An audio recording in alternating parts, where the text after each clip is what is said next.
ሰላም እንዴት ናችሁ? ክቡራትና ክቡራን የፓን ኢትዮጵያ ተከታታዮች፣ ታዬ ደንደዓ አብይ አህመድን በመተቸቱ ብቻ ከስልጣን መባረሩ ሳያንሰው በግፍ ታስሮ በዋስ ከወጣ በኋላ የጻፋቸውን ጽሑፎች ያነበበ ሁሉ ሰውየው እኒህን ጽሑፎች የጻፋቸው ሀገር ቤት ሆኖ ነው ብሎ ለማመን ይቸገራል። ብዙ ሰውም እንደዛ ነበር የሚያምነው። ታዬ በአንዱ ሀገር ሆኖ ነው ጽሑፎችን የሚጽፋቸው እየተባለ ነበር የሚወራው። እንዲያውም አንድ ሰሞን በአሜሪካ ጎዳናዎች የጎዳና ተዳዳሪ ሆነ እንዲህ እየተባለ ማህበራዊ ሚዲያ ሲዘዋወርሉ ነበር የታየ ነገር። ታየ ግን እኒህን ውስጥ አወቅ እኒህን ተግታጊ በማስረጃ በመረጃ የተደገፉ ምንም ዝም ብሎ በንባብ በምናምን ሳይሆን በራሱ በዋና ምንጭነት ኑሮ ካገኘው ሚስጥሮች እየቀነሰ በየጊዜው ያጋራን ጽሑፎች የተጻፉት የትም ሳይሄድ ነው። ታየ ከሀገር መውጣት ቀርቶ ጫካ መግባት አላስፈልገውም እነዚህን ጽሑፎች ለመጻፍ። እዚሁ ከተማ ውስጥ ሆኖ እዚሁ ከቤተሰቡ ጋር ሆኖ ነው የጻፈው። ይሄ በጣም በጣም የሚደንቅ ጀግንነት ነው። ታየ ሚኒስትር የነበረ ሰው ነው። በእኛ ሀገር እንኳን ሚኒስትር ተኮኖ ከቀበሌ ሊቀመንበር በታች የሆነ ነገር እንኳን ቢኮን ለራስም ለቤተሰብም ብዙ ማድረግ የሚቻልበት ሀገር ነው። ይሄ ለታየ አይጠፋውም። ግን ሁሉን ነገር ትቶ ነገሮች ባመነበት መንገድ አለመሄዳቸውን ሲያውቅ ለዚህ በቅቷል።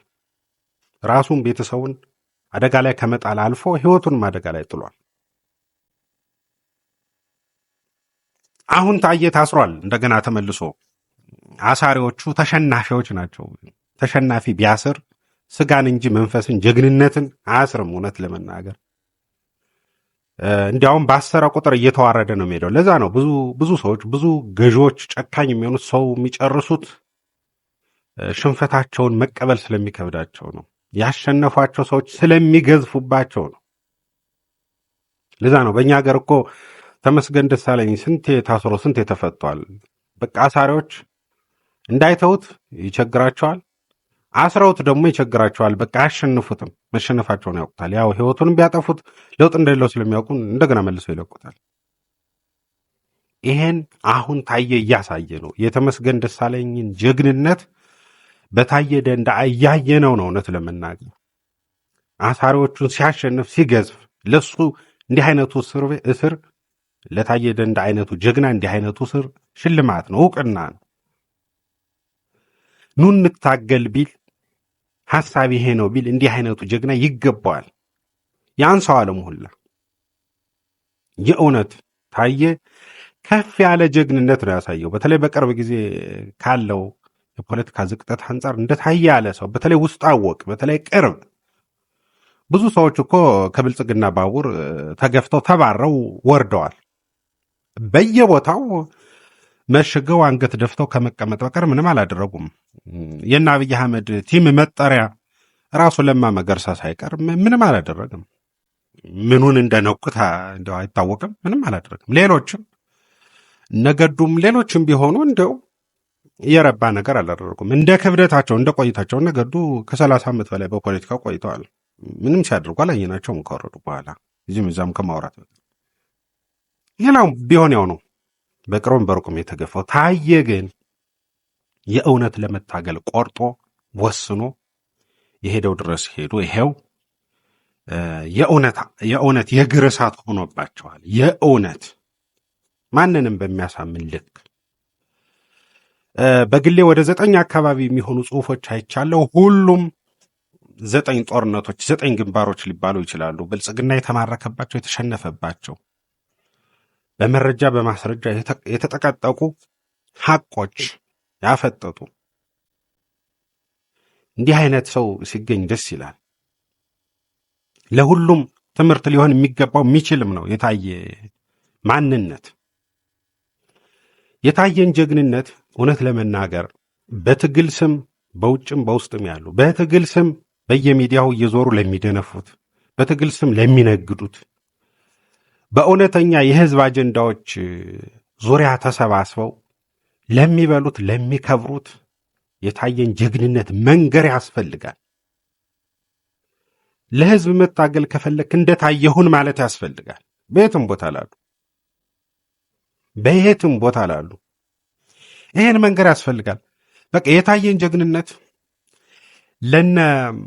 ለነ ዮሱፍ መንገር ያስፈልጋል። ለነ በለጠ ሞላ መንገር ያስፈልጋል።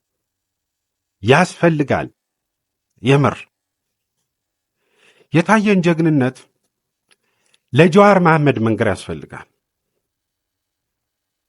ጀዋር እኮ በእነ አብይ አህመድ ዙሪያ አንዲት ነገር ለመናገር እንዲያው የተሳሳተ እንደዚህ ህዝቡን እያፈኑ ውትድርና እየወሰዱ ብሎ ለመናገር እንኳን ኬንያ መሄድ ነበረበት። ኢንተርቪው ለመስጠት እንኳን ኬንያ መሄድ ነበረበት። እንግዲህ ጀዋር አቀደን ለዘመናት ሰርተን ወያኔን አባረናት፣ እንዲያውም አባረነው ምናምን አለ አባረናት፣ እንዲሰደን ህዝብ እንዲያርገን እንዲህ ስልጣን መተን ሲል የምንሰማው ሰው ስንት ነገር አለኝ ኮንስቲትዩንሲ አለኝ ምናምን የሚል ሰው ለመሳደብ የግድ ኬንያ መሄድ ነበረበት። ኬንያም ሆኖ ፈርቶ ያወራል። እኔ አሁን ጀዋር የሚያደርገው ምንም የረባ ነገር የለውም። ስለ አብይ አህመድ እብደት፣ ስለ አብይ አህመድ ድንቁርና አለመቻል መንገር ምን ያስፈልጋል? ማንኛውም ተራ ኩታራ ሊስትሮም ፕሮፌሰሩ ምኑም የሚያውቀው እኮ ነው የአብይ አህመድ ነገር። እስቲ ጀዋር ከጀገነ ግድ የለም የግድ ሀገር ውስጥ መግባት አይጠበቅበትም። በውጭ ሆኖ እውነተኛ ሀገራዊ አጀንዳዎችን ተጋርቶ እውነተኛ ህዝባዊ ጠቀሜታ ያላቸው መሰባሰቦችን ለመፍጠር እውነተኛ የፖለቲካ አቅም ለመፍጠር ጥረት ያድርግ። እስቲ ጀዋር ጠንከር ያለ ነገር ከሁሉም ብሔር ከሁሉም አካባቢ ከተውጣጡ ሰዎች ጋር እስቲ ተነጋግሮ የሆነ ነገር ያሳየን፣ የሆነ መግባባት ያሳየን እንጂ አብይ አህመድ ከሚስቱ ጋር ሆኖ ፑሻፕ በሰራ ቁጥር አብይ አህመድ የሆነ ሬስቶራንቱን የሆነ ቅባት ቤቱን በጎበኘ ቁጥር እየተከታተሉ የሆነ ነገር መጻፍ ምን ያደርጋል? አብይ እኮ የታወቀ ሰው ነው። ምንም አይረባም። ጠንከር ያለ ነገር ሰው በቃ በአብይ መንገድ መሄድ ነው። በአብይ ጌም እስቲ ጀዋር በቃ እኛ ጌም እንበላለን ጎዞች ነን እኛ እንደዚህ ምናምን ዲዛይነር ምናምን ይላል አርክቴክት ምናምን። እስቲ ያድርግ። አሁን እያደረገ ያለው በእውነት በአብይ አህመድ መንገድ መሄድ በአብይ መሸነፍ ነው እንጂ ሌላ አይደለም። ሌሎችም እንደው ዝም ብለው እውነት ለመናገር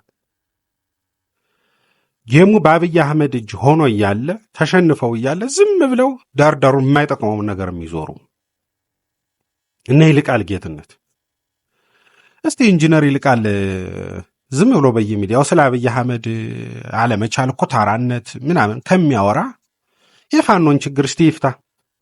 በቃ በፋኖ መካከል ያሉ ችግሮችን ይፍታ። እስቲ እዛው ጎጃም ያለው ወንድሞቹን እስቲ ያስታርቅ። ግድ የለም ሌሎችን ፋኖችን እንኳን ባያነጋግር እስቲ እሱን ያድርግ። እውነተኛ መሰባሰብ እስቲ ያምጣ። የሰሜን ምናምን ትግሬና አማራ እንዲኳኖንም ነበር እሱ ኩታራ መጥቶ በምናምን ከሚል እዛው ወንድሞቹን እስቲ እንደው የእውነት በቃ መሬት የያዘ ስራ ማለት እንዲህ ነው። ሌላውም ሁሉ በየሚዲያው በማህበራዊም ሆነ በሜንስትሪም ሚዲያ እየፈለገ የሚጮኸው ትንንሽ ስብሰባዎችን እየፈለገ የሚያወራው ሰው ሁሉ እውነተኛ ስራ እየሰራ አይደለም። ካወራ አብይን መሳደብ ነው።